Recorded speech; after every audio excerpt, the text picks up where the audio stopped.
Suite à ma précédente vidéo où je recommandais d'éviter de construire de grandes maisons, un client a soulevé des insuffisances importantes concernant les femmes africaines. Il souhaite donc avoir vos avis qui pourraient également être d'une grande utilité pour beaucoup. Voici sa préoccupation. Monsieur Seyon, j'ai énormément apprécié votre vidéo, mais mon épouse et moi ne pouvons pas vivre dans un appartement de 3 chambres-salon avec nos 2 enfants. Nous vivons actuellement dans la maison de mon père et nous avons 4 chambres à nous seuls.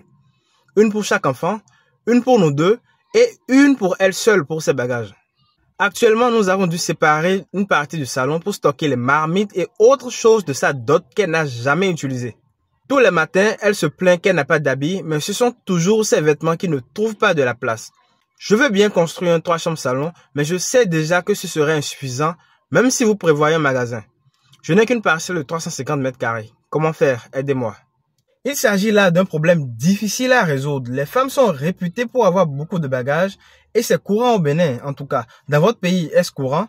Il m'est arrivé de rendre visite à des collègues qui vivent dans un appartement de 2 chambres-salon sans enfants, qui se plaignent de l'insuffisance de l'espace parce que madame a encore des bagages chez ses parents, principalement des bagages de la dot.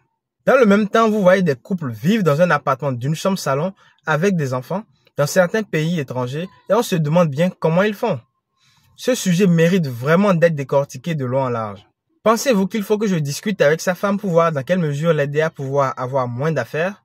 Pensez-vous que ce client devrait acheter une autre parcelle beaucoup plus grande chez Mike Corporation pour avoir beaucoup plus d'espace pour un 5 chambres salon et un magasin? Et pour ceux qui pensent à se mettre en couple, pensez-vous qu'on devait réduire la liste de la dot pour prendre en compte l'appartement du couple? Parce qu'il ne sert à rien de demander pour la dot des tonnes de choses alors que la femme ne pourra même pas les utiliser de sitôt.